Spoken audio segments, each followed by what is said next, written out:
शून्य IAS mains 2024 GS2 book review. तो फटाफट से देखते हैं कि इसमें कौन कौन से सेक्शंस कवर हैं। पॉलिटी है, गवर्नेंस है, social justice and international relations, ये 4 सेक्शन इस बुक के अंदर है।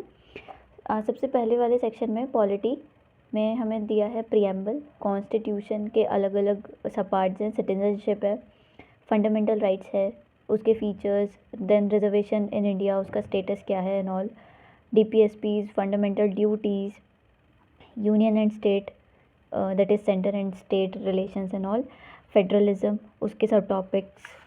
तो ये सब टॉपिक्स कवर है। स्टेट एग्जीक्यूटिव है, इमरजेंसी, पार्लियामेंट, पार्लियामेंट के अंदर फिर आपका president, vice president, Rajya Sabha, parliamentary scrutiny and accountability, cabinet committees और बाकी ये सब topics. After that justice and constitutional bodies, other bodies like NHRC और national commission for minorities, CVC, CBI और central information commission, Lokpal and Lokayukta, NITI Aayog, delimitation commission, local bodies जैसे कि पंचायती राज institutions हैं, ग्राम सभा का क्या रोल है और municipal finance in India. After that elections के जो भी सब टॉपिक्स हैं, reforms, registered unrecognised political parties, state funding of elections, electoral bond scheme, model code of conduct, women in politics, women reservation bill, intra-party democracy, representation of people act 50 and 51, and criminalization of politics, simultaneous election, nota and option of re-election, electronic voting machine, election freebies and elections and technology।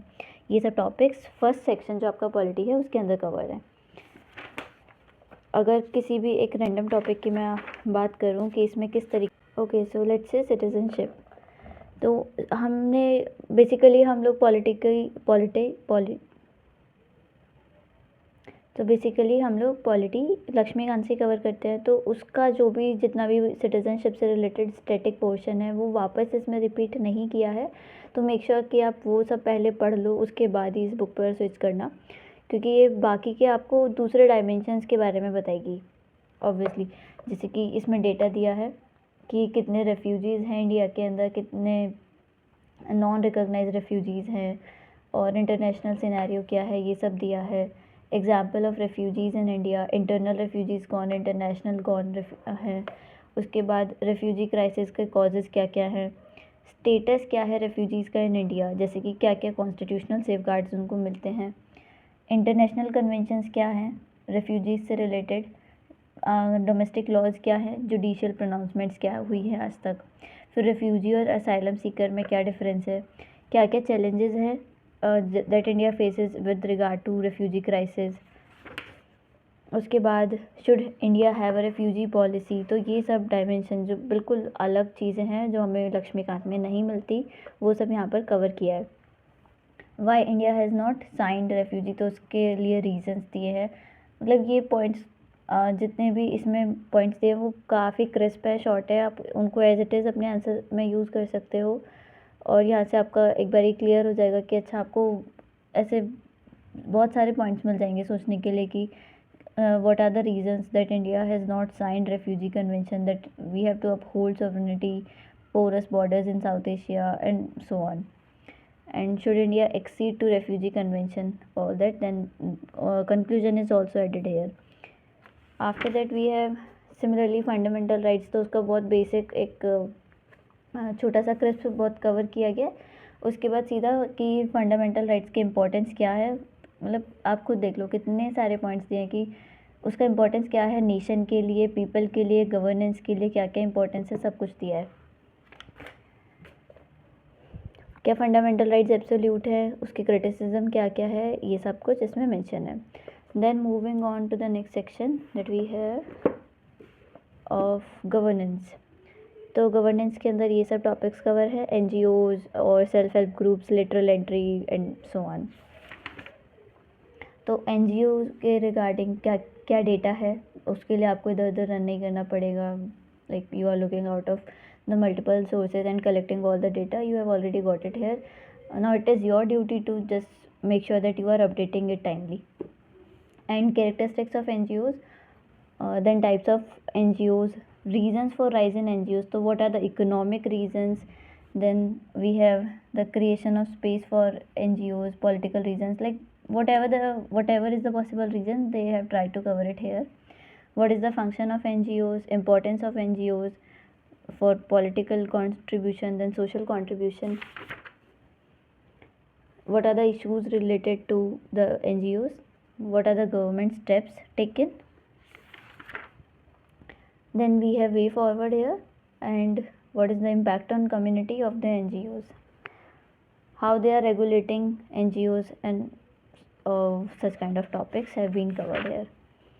Then we have the next section, that is of social justice. So these are the topics covered under the section social justice: poverty and hunger, health, education, child, women, and you can read the sub points by pausing the video. And the vulnerable sections.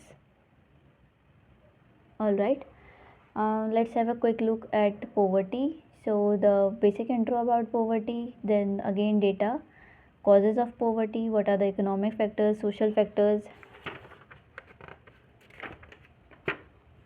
and governance related factors, environment, consequences of poverty, क्या क्या हैं, और measures to deal with poverty, then way forward has also been given here. Similarly for income inequality, same, the data and the reports on inequality, what are the ways to measure inequality, then causes of inequality, again divided into different subheads like historical causes, social causes, economic causes, and the governance causes. Here technological causes, geographical causes has been covered. So this is how the Sunya IAS Mains GS book have tried to cover all the topics by not focusing on the static part only that has already been covered in the polity or the the M. Lakshmikant book. We have here the other points which we have to run after looking here and there and collecting such data, so that problem will be solved through these books. Then the last section is of international relations. Here we have India and US relations, Russia, China, Nepal, Bhutan, Bangladesh, Sri Lanka, then the India, Sri Lanka, China triangle. Also the recent issue that was in news about the Khalistan issue and what is the status of India and Canada relations. All these topics have been covered here. Then multilaterals and international various other organizations like BRICS, SAARC, BIMSTEC and all. Then miscellaneous topics, and these are the rest of the topics that are covered under the heading of international relations.